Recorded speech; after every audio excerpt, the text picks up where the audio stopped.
Tim knew he'd been losing time, and it frightened him. So he ignored it, until Alfred places a medication he doesn't recognize in front of him. Then he couldn't feel everything blowing up in his face.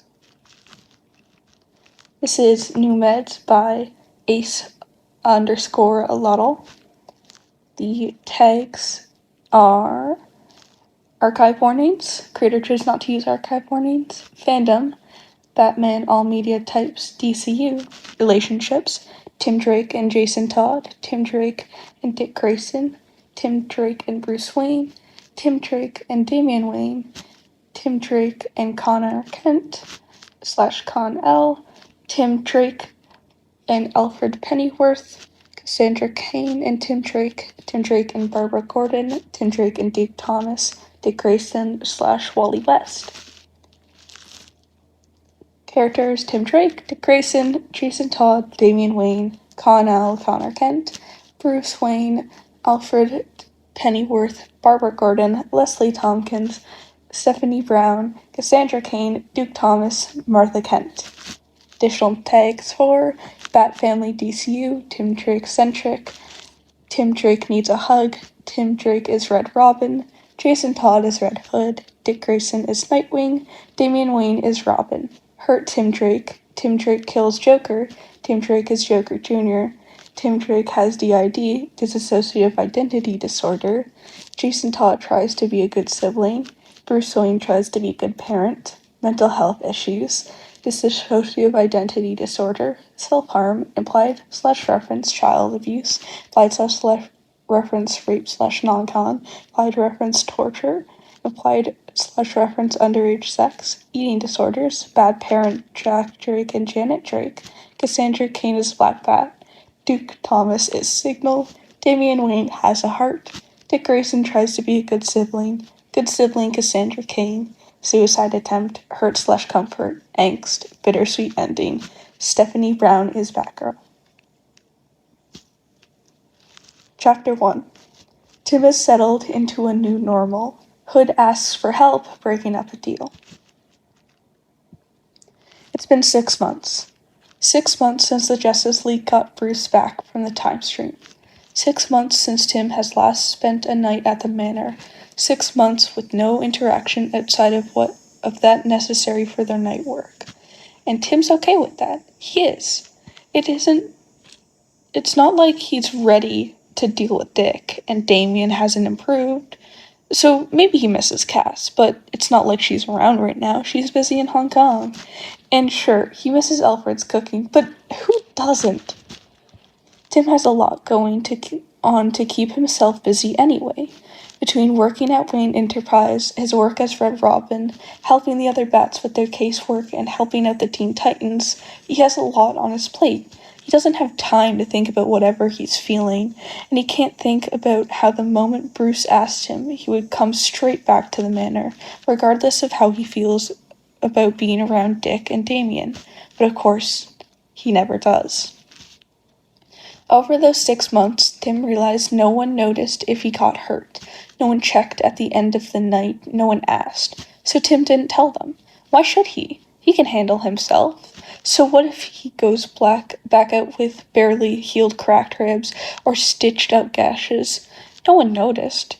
And he knows he's not letting it affect his ability in the field, so he keeps these things to himself. This is the situation Tim finds himself in, and he's determined to live with it. What else can he do? Tim is walking out of the office and back to his apartment. When did it get to the end of the day? The last thing he surely remembers is arriving and getting in the elevator to get to his office. And now he's leaving?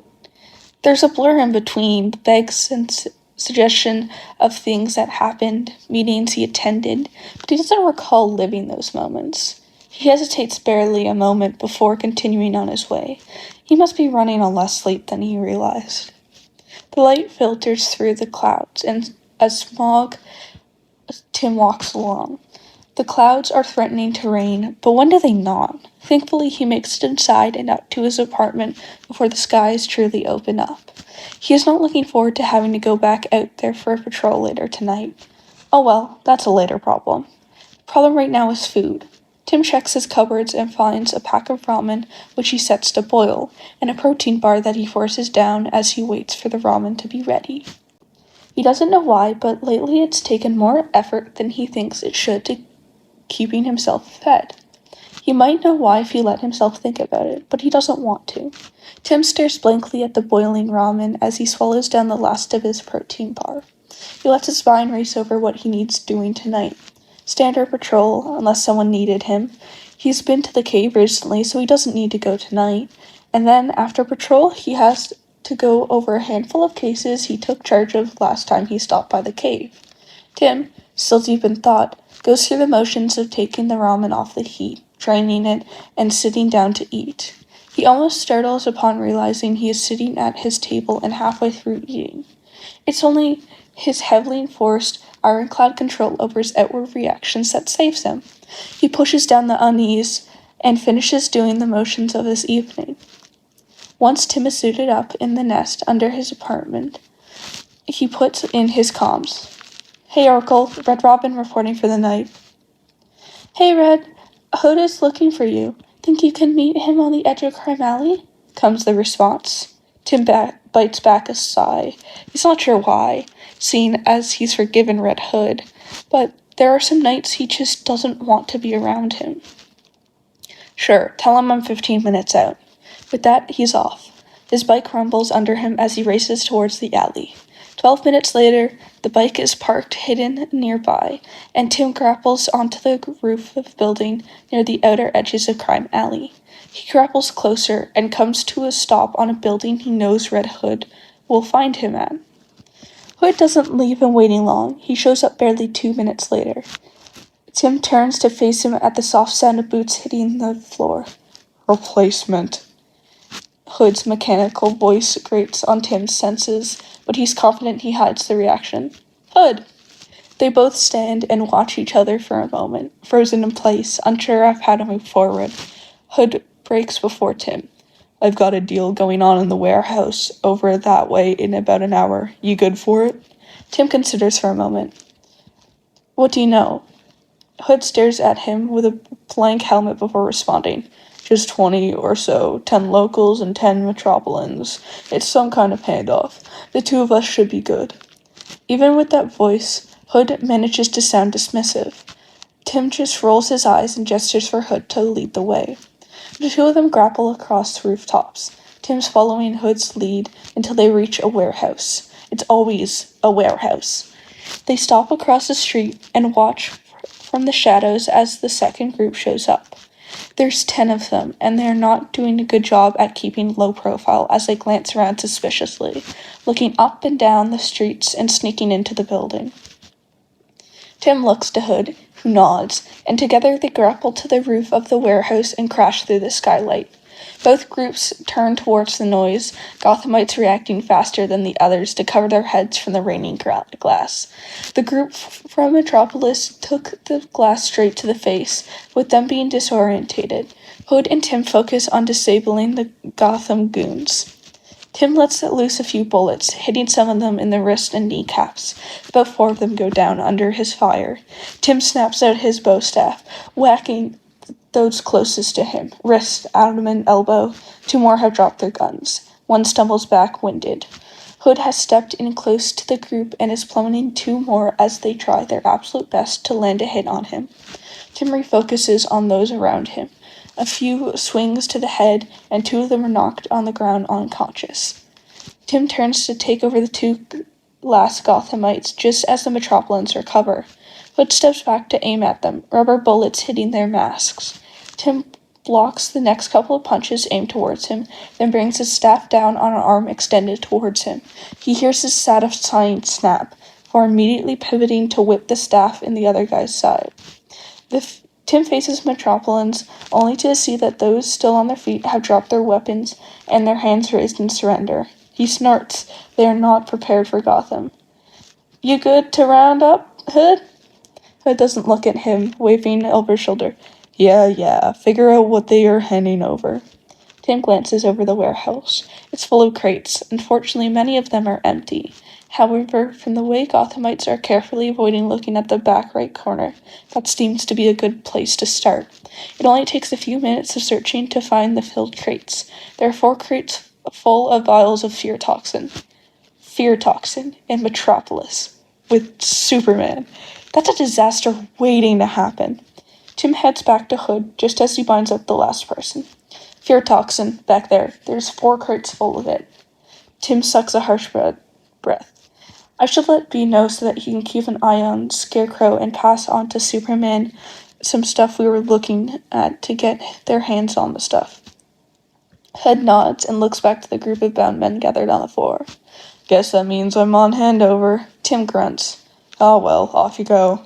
Hood waves Tim off as he grapples on his way out there. Coming to a stop on a roof a few blocks away, Tim turns on his comms. Oracle, is V on the line? Not right now. Give me a moment, I'll bring him in. Tim settles down on the gargoyle and watches the street as he waits. Red Robin, report. B. Hood asked for my assistance intercepting a handover between some goons and a group from Metropolis. We took them down, all according for and no casualties. Hood is handing them over to the police. They were handing off crates of fear toxin. Tim waits. Bruce doesn't say anything more. Right, then I guess I'll go finish my patrol. All Bruce does in response is grunt. So with that, Tim does a quick patrol. He already feels done with the night, but he can't leave those people alone. The patrol is uneventful, and he's back to his nest at a reasonable time. All that's left is to go over those cases. Although, he should check on Scarecrow. Bruce will probably remember to, but he just wants to be safe. Chapter 2. Tim and Oracle find out Scarecrow has been passing notes. Tim tracks down and interrogates Messenger. It's only a few hours later, after such sleuthing through Arkham's security cameras, that Tim finds anything. It's not much, just evidence of Scarecrow and one of the night security staff trading things back and forth over the past several weeks. It looks to be paper, information of some kind. Tim debates following the trail further before sleeping. That was until he noticed the time and realized he had an early morning meeting with the board. He lets out a groan and leans back in his chair. From there, it's a question of what to do now. He can think of 3 options. He could hand off the information to B, but given his lack of response earlier, Tim isn't confident in that action. He could hold on to the information and resume chasing it the next night, but that might waste valuable time. Or finally, he could hand off the information to Oracle and let her do what she thinks is best. Now that he's considering it, that really is the best choice. To Oracle it is. Moments later, the information and a report have been sent off, and Tim collapses onto his bed for a couple of hours of sleep before he has to get up and face the board. Tim's alarm shows him no mercy as it screams at him. His body feels like lead and his brain is pulsing through fog. He is so tired. He knew getting into vigilante scene would result in not enough sleep, but this is miserable and punishing. Barely there mentally, he pushes his body through standard routine, swallowing his antibiotics on his way to the bathroom for a quick shower. Thankfully, the cold water wakes him up enough that he can force some breakfast into himself on the way out the door.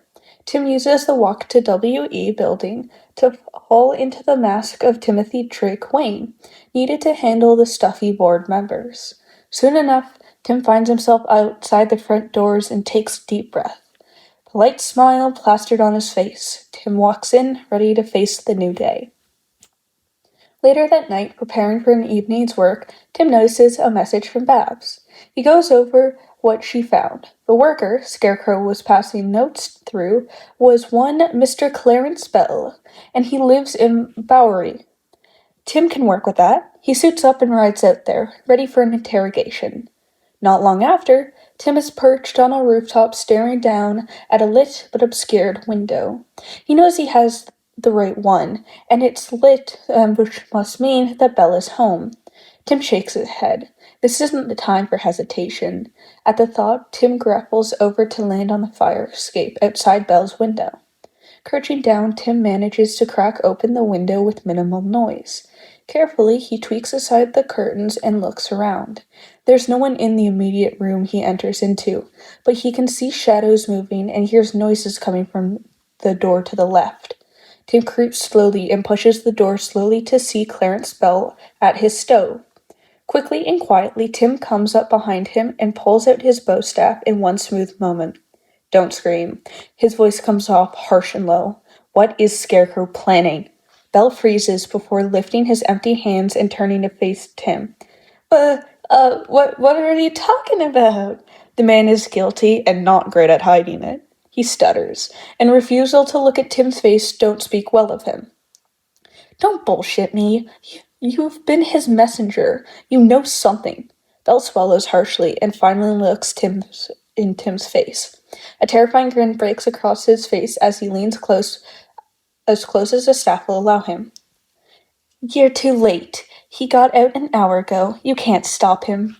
Tim forces his body still and shoves down any reaction to the revelation into a deeply buried and tightly locked box. Fine. Well, you can still be useful to me. What are his plans with Metropolis? That doesn't get the reaction he expects. The man furrows his eyebrows, confusion clear. Metropolis?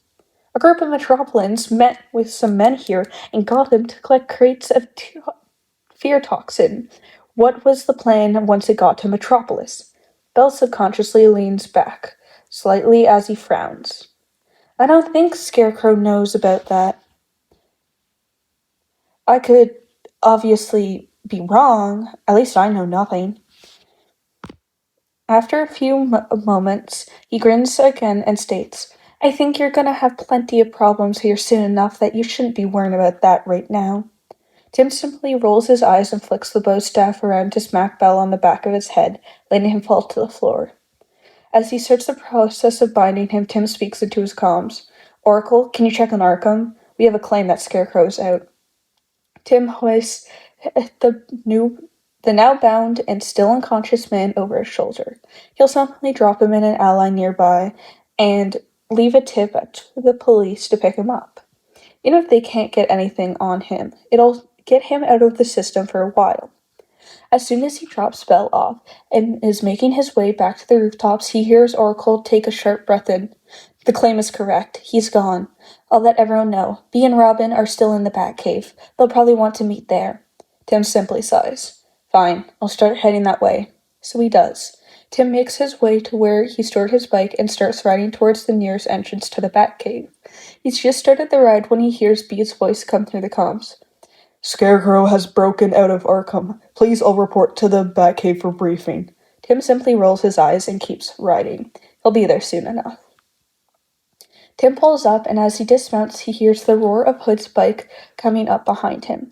Taking off his helmet and turning around, he nods to Hood as he pulls in together. Together, the two of them go to face Bee's briefing. Reaching the main area of the cave, Tim can see Robin and Batgirl are already there and fully suited up. Bee is sat at the Batcomputer, suited up, minus the cowl, and Oracle is on call. Tim knows that Nightwing is out of town. Though Scarecrow remains free past tonight, he will likely come back to give his assistance, and Duke is likely resting after taking the day shift. With everyone accounted for, Bee starts breaking down the plan he and Oracle have devised. It's simple. Apparently, Scarecrow was in no rush to escape and didn't manage to fully hide himself from Oracle and her cameras, so they know which warehouse district he's hiding out in. This narrows down their search to 4 warehouses in the area that match something that Scarecrow would need. They'll split into 4 groups and scout each warehouse. Whoever finds Scarecrow will alert the others and wait for at least one other group to meet up before engaging. Once they're there, it's a case of assessing civilian risk and subduing Scarecrow with any chronos. Bee and Robin will take the closest warehouse. Hood has the one near Crime Alley. Batgirl has the one next to Hood, leaving Red Robin with the warehouse in the middle. Given their assignments and location, everyone rushes off to their individual bike, or Batmobile in Bee and Robin's case, and they're all off. Tim reaches his assigned warehouse and can immediately see that there is life here, more than there should be. He grapples to the roof and creeps along the skylight to peek in. Sure enough, Scarecrow and at least 20, maybe even 30 goons are loading crates of fear toxin into the back of an enormous truck, pulled into the loading bay. Reaching for his comm, Tim alerts Oracle. The other said he's found Scarecrow. Red Robin to Oracle. I've Scarecrow at the warehouse 3. Requesting assistance. I'm counting nearly 30 goons. Copy, Red Robin. Batman, Robin, Hood, and Batgirl rerouted to your position. What's happening? Tim risks another glance into the warehouse. They're loaded half the crates into the back of a truck.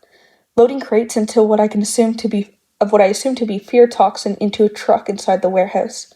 Copy. Batman and Robin are 10 minutes out. The others are 5 minutes out. Sit tight. Tim fully intends to do that. He knows 30 against 1 is not good odds, and fear toxin in the mess, and he wants at least one person at his back. Unfortunately, Scarecrow doesn't get that memo, because next time he leans over to check the skylight, the glass is shot out from under him. Tim nearly catches himself, and gets a nasty cut along his forearm, and scratches across his palm for his efforts. He does manage to roll out would have been a painful landing, however, and face Scarecrow. The goons have made a circle around them, trapping Tim in for now. Oh, I need that backup here as soon as possible. My position has been compromised. Tim hisses into his comm under his breath, and he pulls out his bow staff and faces Scarecrow. Shit, Red, they're still 3 minutes out. You gotta hold out for now. 3 minutes. How bad could 3 minutes be? Chapter 3. Summary. They fight Scarecrow. Tim gets injured and exposed to fear toxin. He tries and fails not to worry anyone. The answer is quite bad. 3 minutes was enough time for Scarecrow to take advantage of Tim's injured arm and get in close enough to inject him with fear toxin. Luckily, it's also enough time for Tim to then knock Scarecrow out. By the time Hood and Batgirl arrive, they just had to face down the 30 goons. If Tim is more on edge than normal, more out of breath, paler or sweatier than he should be, no one comments. He fights just as hard and effectively as the others. By the time Robin and Batman are even there, everyone is down, unconscious, surrendered, or injured. Batman and Robin take over getting everyone bound up and calling the police. Tim does not want to hang around for the next part. He can tell the hallucinations are starting to overtake him and his heart is racing in his chest. I'll write up the report back at the nest. I take it you don't need me to escort? Tim calls out. B frowns in his direction, but is still distracted tying up the last of the criminals. I'd like you to return to the cave to debrief. Tim refrains from rolling his eyes, but only because the fear is overtaking his exasperation. I'll do my reports from the nest. I can read the rest of the reports tomorrow. Without waiting for a reply, Tim grapples out of there and to his bike. He makes sure not to further damage his arm while also ensuring that no one had a reason to question his health or abilities. Left in his wake is an irate Batman. Red Hood and Batgirl just look at each other with a quirk of an eyebrow. Tim does fulfill the first half of his promise as soon as he gets to the nest. Of course, missing out that injured arm and the fear toxin dose, he'd already given himself an antidote, so he should be fine by morning. And it's not like they ever cared about his injuries, except at the sign of his incompetence. So they didn't need those details. His work finished, Tim curls up on his bed to ride out the rest of the fear toxin, opting to deal with his injury and washing himself and his suit in the morning.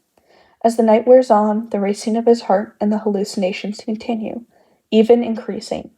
By morning, Tim is gritting down screams and holding his body as rigidly still as possible to stop it from trembling. Of course, he'd managed to read the reports Batman made last night. He would have seen this strain of fear toxin was immune to the current antidote. But he hadn't read those. The fear toxin mostly wears off enough by afternoon that the hallucinations are gone. Tim hasn't moved from where he's curled in the corner of his bed with his back against the wall.